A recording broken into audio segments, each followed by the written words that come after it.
Welcome again to Now English Club. I'm going to talk about Chapter 22 of this book. It's an A-level book that you will study if you do A-level in English literature, almost certainly anyway. Enduring Love, anyway, is the title. Ian McEwan. I got asked to analyse the whole novel. Haven't had time to do that as of yet, but similar things come up in each chapter, so be aware of that. But the things you need to be looking for in Chapter 22 are the following. First of all, you need to look at the narrative perspective, and just looking straight away, you've got that. You've got the first person. I had the impression of having passed out for a second or two. That's the first sentence. Well, I obviously means it's still in the first person, as is most of the book. And it's retrospective because we're in the past tense here. I had the impression. The setting here is the car. There are three settings, and it's in a chronological narrative. The first setting is the car. The second setting is Joe's apartment, which he shares with Clarissa, and the third setting is the police station. We don't really see a lot of that. It's right at the end. But please be aware there are books out there that describe this chapter as a denouement, and it's not a denouement in my opinion. It's hardly a conclusion. It's the climactic scene, so it's far closer to being a climax than it is a denouement. So if you've got that book that I'm talking about, please ignore that part. It's not a denouement.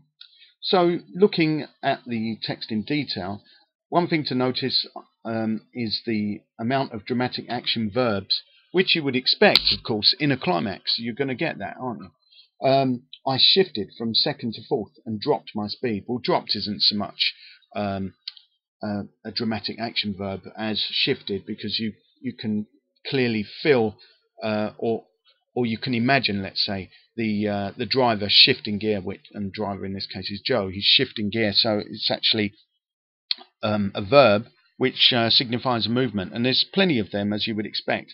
Later on in this chapter, he starts talking about guns, clearly, because there's going to be the shooting scene, and he said when he talks about the shoebox, which is where they kept the gun, he said, "I lifted the lid and we peered in."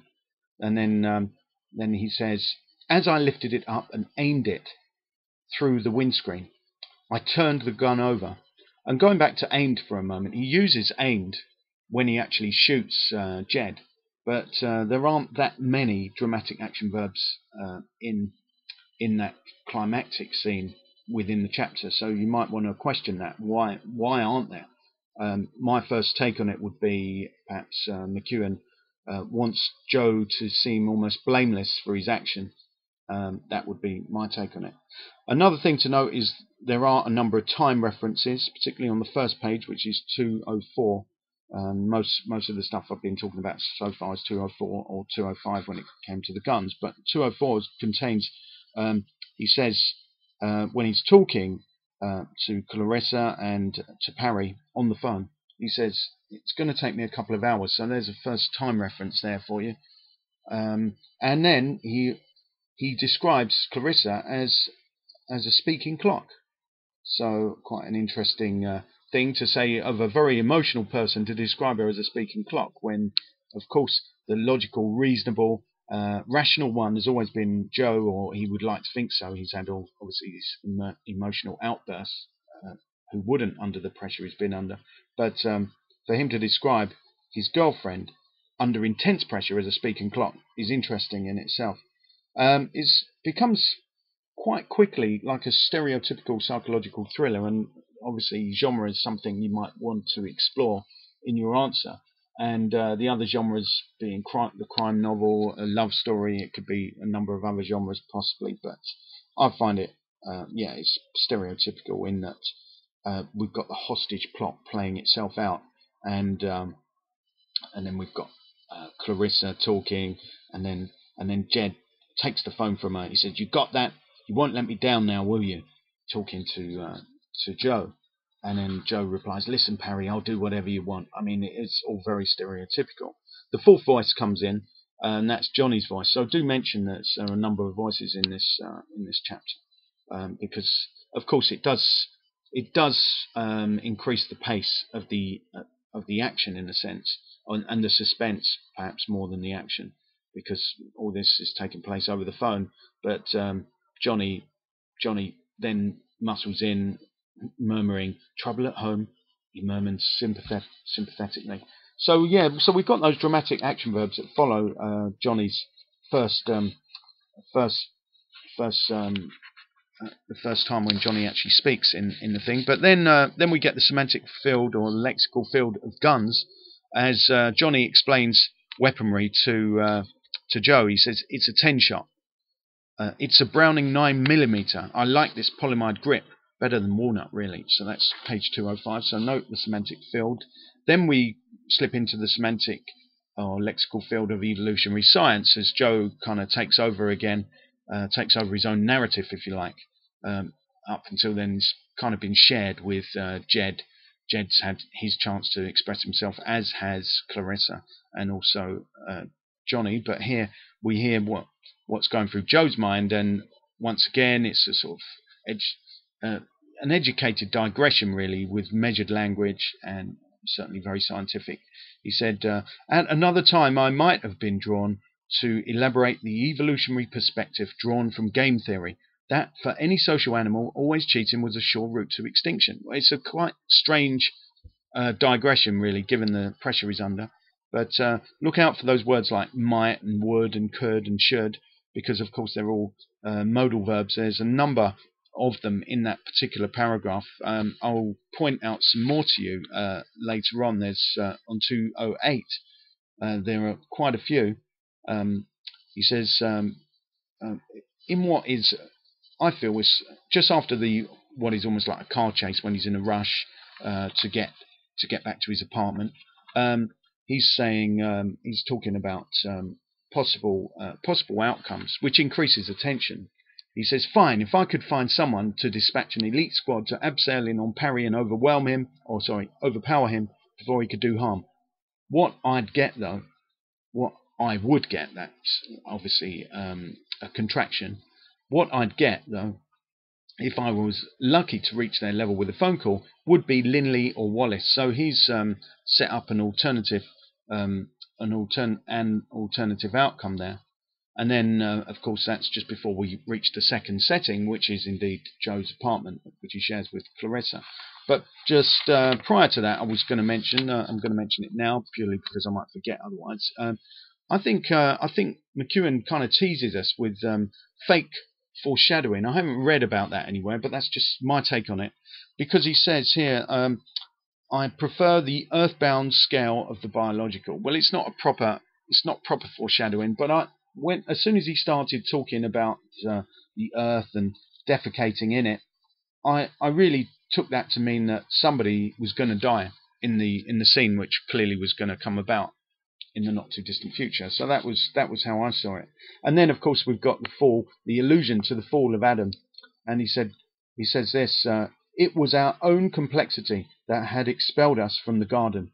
Talking about the Garden of Eden, because he's capitalised garden there. So clearly that's what he means. That's page 207.